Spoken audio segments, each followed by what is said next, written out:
All right, you're free to share your screen. Okay, thanks so much for that very great introduction. Okay, I'm just going to see if I can get my slide going. Yes, can you all see that? Okay, I'm going to presume. Yes, we can. Great. Okay, so that's the title of my paper, Spectre of British Heritage Cinema on Australian National Cinema. And, you know, basically defining Australian national cinema has been somewhat tricky, and I think it's tricky for just about any nation because it sort of conjures up notions of national identity, and they're never kind of straightforward. They're often quite complex. But Tom O'Regan says, as with new German cinema, the Australian cinema since the 1970s has resolutely set about problematising its national identity, taking on or perhaps trying on successive identities, holding together apparently incompatible national, cultural and political objectives, and using the nation as a means of questioning and interrogating its very national possibility and merit as such. He also argues that Australian national cinema is often seen operating in the shadow of Hollywood paradigms, much like many other national cinemas. But, it's often seen as emulating a lot of US genre practices, and sort of, right throughout this sort of history, when you look at sort of talking about Australian national cinema, there's always kind of this this consideration of it being overshadowed by US cinema. And, this is probably largely true given the development of genres such as the Australian Gothic or Ausploitation cinema, and even the more kind of recent transnational trends, driven by SVOD and digital disruption. But what I want to have a look at or argue in this paper is that there's actually a significant British influence, especially in the early part of Australian national cinema, and particularly on the AFC genre, which has not really been talked about, or it's been largely sort of ignored. And possibly it's one of the identities that Australian national cinema has, in O'Regan's terms, tried on or articulated. And it was heavily invested, I think, in its British colonial heritage. And this can be seen in some of the more prominent or some of the early AFC genre films. So what I'd like to explore is the way in which an attempt to develop a uniquely Australian film culture actually ultimately looks a lot more like British screen practices and aesthetics that were developing more or less at the same time. So I'll start off the paper by basically just defining the AFC genre and the British heritage genre. I'll compare some specific examples, and I'm basically looking at some of these striking similarities between these two spheres of cinematic practices. And especially in terms of their interest in a nostalgic gaze to colonial history. And this, I think, produces an emphasis on mise-en-scène, on traditional notions of gender, and of narratives of heroic exploits. I also consider some ways in which they might be different, especially in terms of gender and in relation to the ways that roles are constructed for women. And I'm going to suggest that perhaps the Australian women are more fiercely sort of independent, or there's a more freely expressed desire to defy traditional notions of femininity. Okay, let me see if I can move forward. Here we go. So the AFC genre is part of the Australian New Wave cinema, where a specific Australian identity is being sought, as I mentioned earlier, to kind of resist that Hollywood domination. In establishing this category, Elizabeth Jacker points towards what has also been termed as the period or nostalgia film. So the AFC genre has got this kind of cluster of films that, are very much period films or nostalgia films. And these titles include films such as Picnic at Hanging Rock, My Brilliant Career, Breaker Morant, Gallipoli, The Man from Snowy River, The Anzacs, that's actually a television series, and We of the Never Never. And I don't know if many of you have seen most of any of these films, but you know, they're pretty kind of iconic Australian films. So many of these films are actually focused on aspects of Australian culture, such as the bush, the Aussie battler, and they partake of the good taste, respectability, the kind of Australianness it represented was itself politically conservative, embodying an Anglo-Saxon masculinist and populist set of themes. You know, so these are sort of part of how they're describing or imagining this kind of AFC genre emerging and distinguishing itself.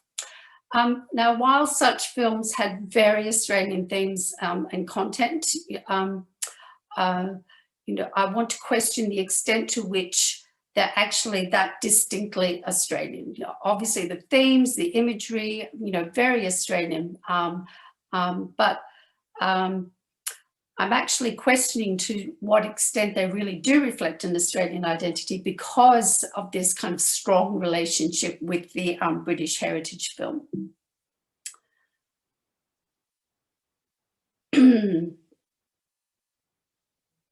So these films in many ways do represent an Australian new wave. I don't sort of want to undermine that, not only through the stories and iconography and themes, but also through the establishment of directors such as Gillian Armstrong and Peter Weir, who, you know, went on to have very successful careers in Hollywood.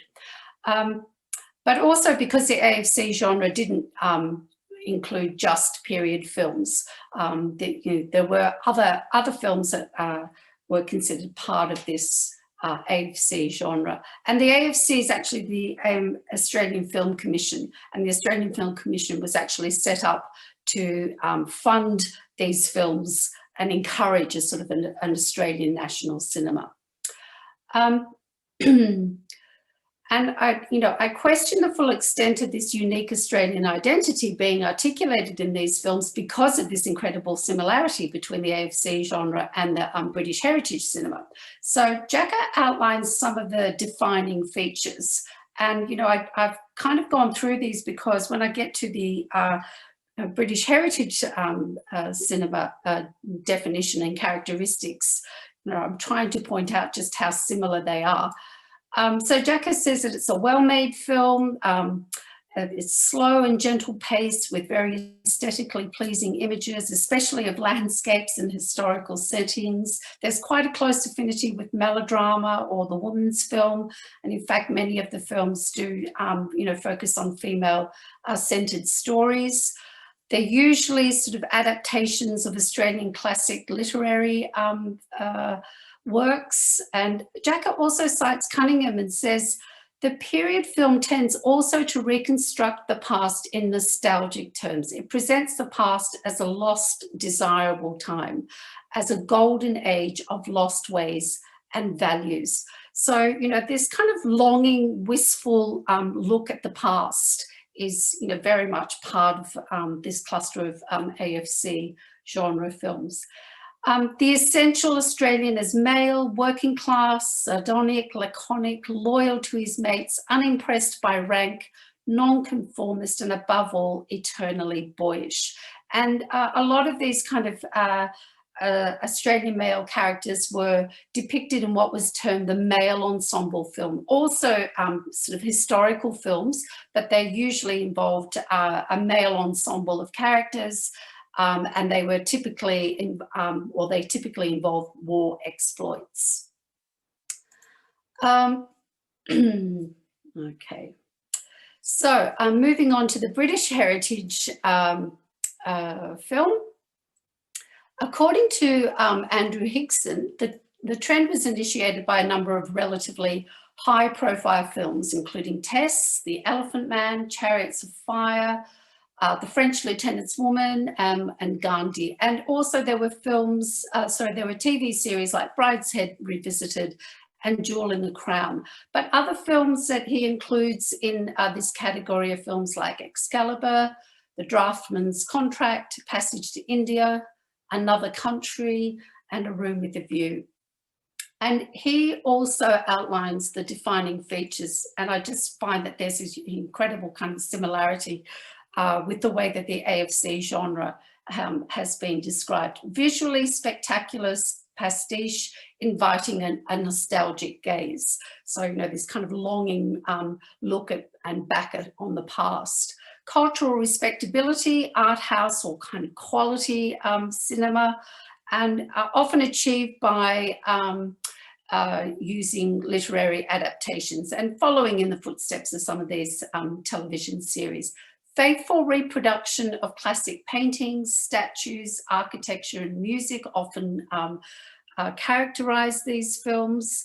And heritage film was also a way of resisting the high-tech special effects aesthetic of Hollywood cinema. So even here, there's a very similar agenda to the AFC genre. You know, they're deliberately being made to somehow distinguish themselves from the dominant sort of paradigm of Hollywood.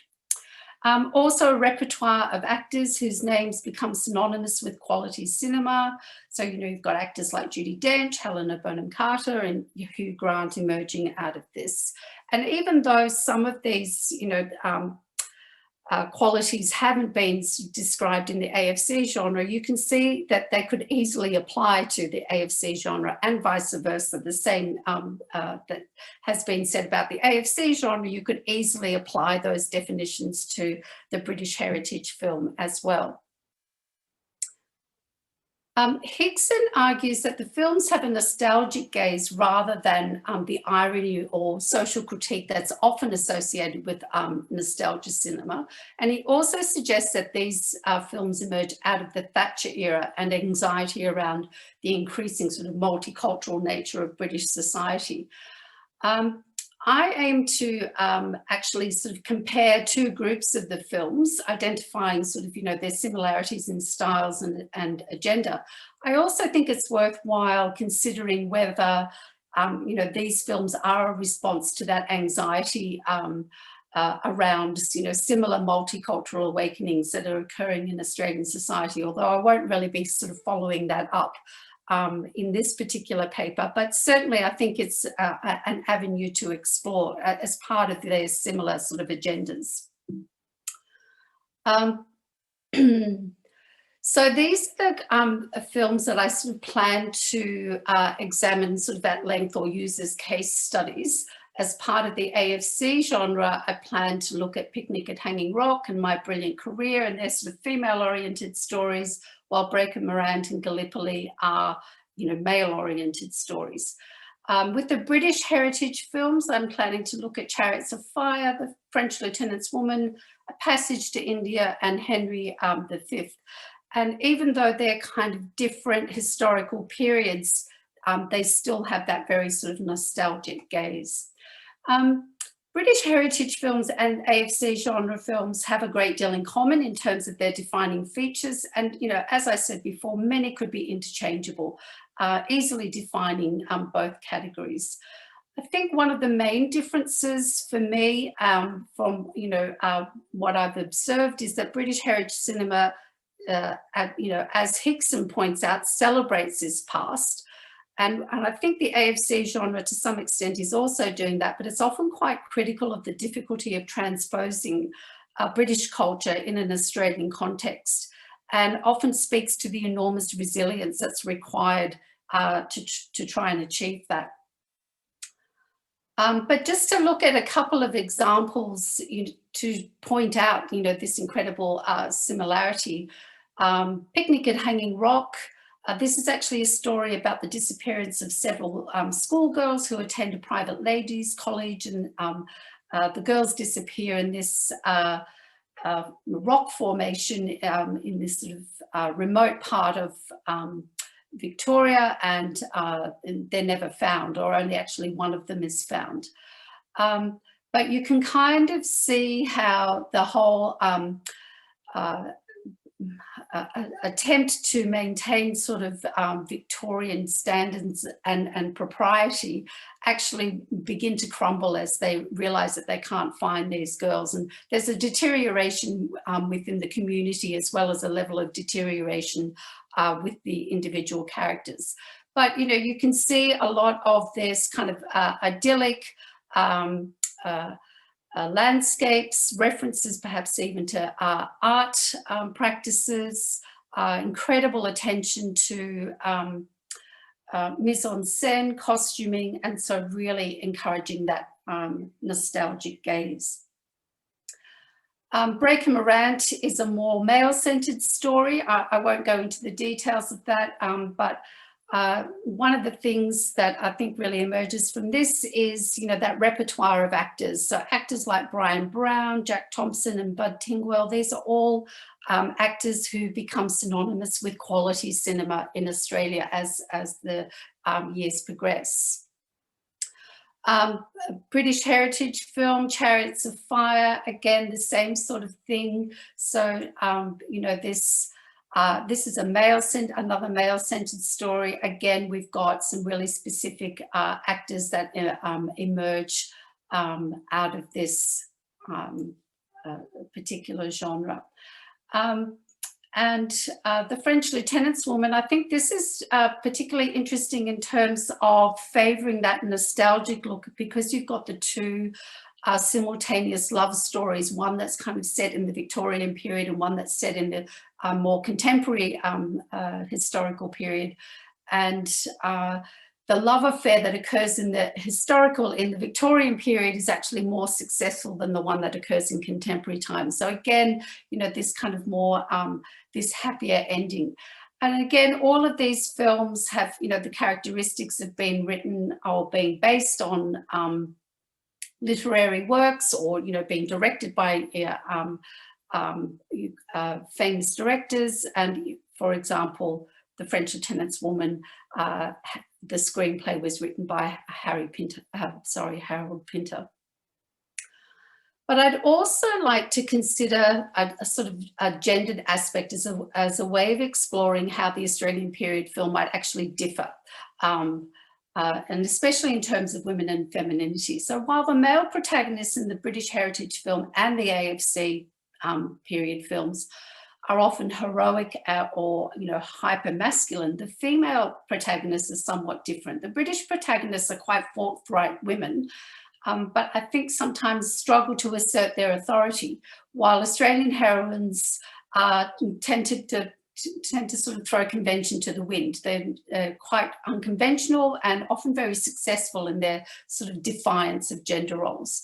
And I wanted to compare My Brilliant Career and A Passage to India as an example of two characters who play out these kind of roles. But interestingly, also these two parts are played by the same Australian actress, Judy Davis. And I think that actually also speaks again to this interchangeability between the AFC genre and the British heritage film. You know, she's kind of operating. Okay, oh, I only have 2 minutes left. I wanted to show you some clips, but I'm not going to be able to do that. That's fine. So, you know, despite these differences, I think, you know, what I'm trying to essentially do is look at or establish a spectre of British cultural influence and exchange on Australian cinema at this kind of moment in which it's trying to distinguish itself and set itself apart from Hollywood cinema. And I'll just quickly go over the two characters. Adela Quested in A Passage to India, she's actually in this story, it's set in the 1920s. She accuses a local doctor of attempted rape. As it turns out, she withdraws the whole accusation, and it appears that she's been very pressured to make the accusation. And so I think this is a theme right throughout the film, that she's a very progressive woman, but she's constantly pressured by patriarchal and colonial authority to sort of behave or act or do things in a certain way. And in this scene here, she's been allocated a servant, and she tries to dismiss the servant, but she's not really able to do that. And it's very much about kind of respecting sort of patriarchal authority. On the other hand, Sybylla Melvyn in My Brilliant Career, this is a story that follows a young woman in rural late 19th century Victoria. She has aspirations to become a writer, and it follows all the obstacles that she has, which includes, you know, a budding romance and her determination to overcome all of these. She is a defiant, unruly, unpredictable, and she resists all social conventions, including marriage. And her idea of actually courting her suitor, Harry Beecham, is to have a pillow fight. And so I was going to show you the scene in which they do actually sort of have this pillow fight, which goes against all kinds of conventions that, you know, the film itself points out. But essentially what I just want to come back to this point. This is, you know, the main point that I'm trying to make, that there is, you know, a very strong link between these two spheres of filmmaking. And I think it's important to explore it in terms of Australian national cinema and the way it tries to articulate its own national cinema. And I think I'll stop there. Okay, thank you very much. I'll come out of that and stop sharing. Okay, thank you, Patricia. That was fascinating. All right, so we will move on now to Daniela Coelho. Hopefully I did that well enough. And she's a researcher with a recent PhD on adaptation studies titled Adapting Jane Austen's Emma from Literary Text to Digital Afterlife. She's a member of the University of Lisbon Center for English Studies, and besides adaptation in Jane Austen, her research interests include fantasy fiction, literature and film, zombies and other undead fictional creatures, and past-present dichotomies in post-modernity. All right, so I will pass it over to you, Anna. Thank you, Caitlin. I'm just going to try to share my screen now,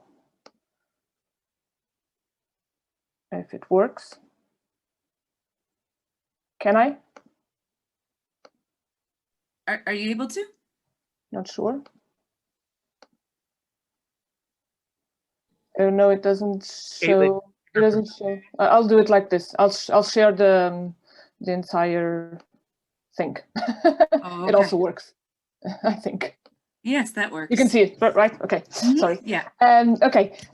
Although nostalgia most objectively refers to a feeling of longing for a rememberable past, or in Reynolds' words, and I quote, an obsession with the cultural artifacts of our own immediate past, the present has frequently displayed a fascination with past times, which it cannot so much remember, but effectively evoke through a shared imagery constructed by television and cinema. In such movements, a televised and cinematic productions based on Jane Austen's novels and life occupy a prominent place. The ever-popular period dramas set in Regency England recreate, again and again, Austen's time by continuously referencing each other, as much as attempting to recreate, in part at least, an accurate historical ambience. The genre of period drama, or the subgenre of Austen adaptation, thus offers an opportunity to evaluate the present by analyzing how the past is repeatedly put on display. Of Austen's 6.5 novels, routinely repackaged for not new audiences, what Pucci calls the near mania of adapting Austen's fiction to the screen, Pride and Prejudice is perhaps the most recognizable by audiences who might not have read the novel or even know how to spell Austen's name. The opening words of that novel, famously axiomatic and adapted here, I don't know if you can see it on the right, because I don't know if you are watching me or just the PowerPoint. I hope the PowerPoint, adapted here to your right with Austenian wit, have indeed become one of the most famous first lines in literary history. However, the same cannot be said of the novel from which my paper here today departs from, Emma. Dating from 1815, it was the last novel to be published in Austen's lifetime and has been considered by many as her most accomplished one. Lionel Trilling considered it the one that is the most fully representative of its author and the greater book, while Sue Perrell affirmed that Emma represents Jane Austen at her complicated best. And for adapters, Emma has proved a difficult departing point. For instance, Sue Birtwistle and Susie Conklin, responsible for the thunderously successful adaptation of Pride and Prejudice in 1995, remarked the following year about adapting Emma. They said, most disturbingly, they are talking about Emma, particularly for a modern audience, she's a social snob who wants everything done in her own terms, and she interferes, often with disastrous results, in other people's lives. Without softening Jane Austen's intentions for television, there was a need to dramatize her in such a way as to prevent the audience from switching off. Over the years, adapters have chosen different strategies to cope with the uniqueness and complexity of Emma, both the novel and the character. Autumn de Wilde's Emma is no different, and despite being a period film, it defies the subgenre's usual tropes and assumptions, in line with other contemporary literary adaptations. In a world increasingly shaped by social media, this includes the mainly online paratextual materials surrounding this particular adaptations, such as trailers, marketing, and fan-directed activities, but also its strong visual identity. And I would like to start in the beginning, which is to say with the film's opening sequence. I will then move to analyze how nostalgia will work through the film's visual identity and social media presence, and conclude by drawing some parallels between Austen's and de Wilde's take on the very particular character of Emma. Now, of all the recent and available adaptations of Emma, de Wilde's 2020 film is the only one to begin with the opening words of Austen's novel, although certainly not as recognizable as the aphorism of Pride and Prejudice. In the case of Emma, those first words are as, if not more important. In fact, whereas in Pride and Prejudice, they mark the ironic tone with which the narrator conducts the story of Elizabeth and Mr. Darcy while critically commenting on the 19th century marriage market. In this case, they give precious hints to the reader on how to interpret this much more complex heroine and novel. I'm sure many of you are familiar with the particular excerpt I'm referring to, but here it is, and it reads, Emma Woodhouse, handsome, clever, and rich, with a comfortable home and a happy disposition, seemed to unite some of the best blessings of existence, and had lived nearly 21 years in the world with very little to distress or vex her. A careful reading of this passage offers the potential reason for the novel's difficulty. Despite the apparent advantages in comparison to other Austen heroines, Emma's existence is monotonous and her perspectives in terms of future improvement rather narrow. In truth, her blessings are limited to her wealth, as her intelligence and lively character are restrained by an oppressive, if kind, father in a very small rural society. This very short, blunt description of Emma sets the tone for the rest of the novel and also sets Emma apart from other Austen heroines, and in doing so, from the very start of the novel, disrupts the reader's expectations concerning the literary and social conventions of early 19th century novels. This, however, is not what seems to happen in the 2020 adaptation, where a literal take on Austen's words apparently guides at least the opening scene. Thus, Austen's quote, though ipsis verbis, truncates the more subtle notes of the description of Emma, who is immediately after seen in a close-up, waking up and staring directly at the camera. You don't have that one here. Now, the first proper scene, that's the one in the middle, shows her choosing flowers in the hothouse in the early morning, a task which implies both a manservant and a maid to accompany her, the first to hold the light, and the second to pick the exact flowers Emma points at, and you can barely see them on the edges of the screen. The Baroque classical soundtrack in the background underlines her privileged status as well as her haughty demeanor. However, just like Austen, the Wilde's take on Emma, the character, must not be taken lightly. Unlike the producers of the 1996 adaptation, the Wilde's intention seems to be far from softening Emma's apparent flaws, a strategy which in the previous adaptation of the novel, and that's the BBC series from 2009, was also met with strong criticism. In that particular case from the BBC, the overemphasized infantile character of the heroine has been pointed out as the main reason for the series' significant audience drop from the first to the second episodes. Thus, the Wilde quickly reverses our expectations, first through emotion, then through comedy, showing that, just like in Austen's case, her use of conventions is anything but simple and repetitive. The next scene reveals that Emma was in fact preparing a bouquet for Miss Taylor, her governess, who is about to get married, and she's seen already grieving her loss. This presentation of the main character takes a turn and seems to be just as disquieting as Austen's. This feeling is enhanced on the spectator by the contradictory scenes coming next. First, and I'm sorry I don't have that image here, a brief shot of Highbury in the traditional format of period productions. Grand country house to the center, sheep to the right, ancient trees to the left, encircled by typical British weather. Second, the introduction of Emma's father, and that's the one you see on your left, who, far from the valetudinarian created by Austen, is seen jumping the last steps in the staircase and making a rather peculiar entrance. The other image is not from this sequence, but I think it's too delicious to not include here. And Mr. Woodhouse is there behind the screens in case you hadn't noticed him. Now, Mr. Woodhouse, often an almost invalid in many previous adaptations, is still nervous, but much more energetic, sarcastic, and even eccentric, traits also brought by the actor Bill Nighy. Now, besides screenplay and characterization or casting, other elements such as cinematography and music are also key in defining the identity of this adaptation right from the beginning.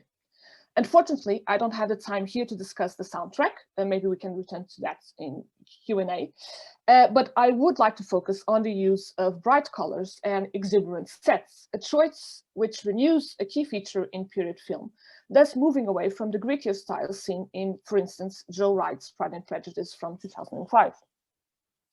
The use of color is a crucial part of the film's aesthetic and approach to the adaptive process, as the Wilde's own words prove, and she says, I quote, "For the movie, when I was doing my research, I realized how colorful the Georgian period was.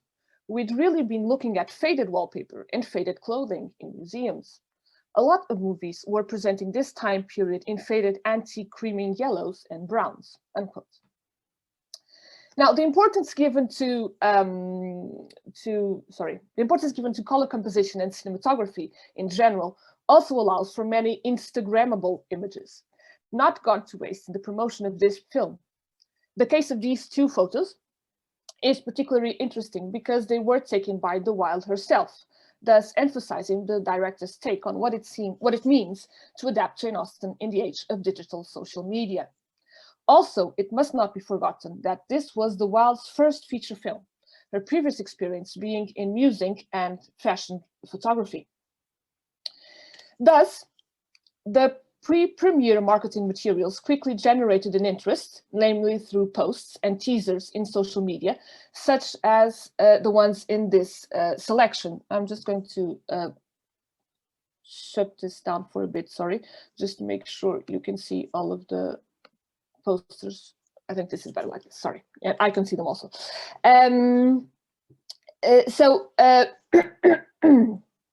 These social media posters are concurrently historically accurate. For instance, all the costumes were based on historical depictions, but they are also blatantly overdramatic. And in their dualism, they signal the main characteristic of this 2020 Emma. It seems to be forever in between worlds, realistic and openly fictional, in between time frames, the 19th and the 21st centuries, and in between stances concerning the adaptive process itself, both referencing and becoming part of the complex network that Austen adaptations have become. Now, the importance of the color palette is particularly meaningful in costume. which in this film is not just a prop enhancing the dramatic effect of some scenes, but a vehicle for a particular nostalgic character.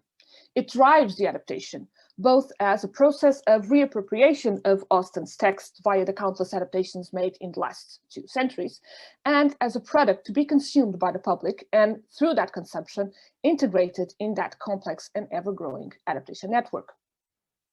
While aiming to bring something new and stunning, and an interesting example are the pink Spencer jacket and the yellow pelisse worn by Anya Taylor, which you can see here. Costume also evokes or summons the visual aesthetic composed through decades of TV and cinema adaptations of Austen. The fans' response to it, sometimes even before this particular film premiered, is telling, with many doting on the gorgeousness of the items, as you can see in the top left,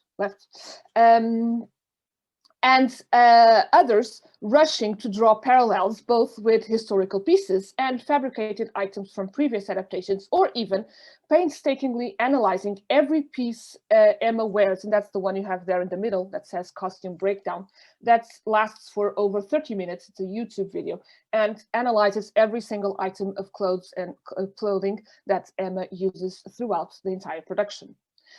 Now, this particular take on nostalgia is also revealed by the enhanced theatricality of several scenes throughout the adaptations, such as the opening scene described earlier.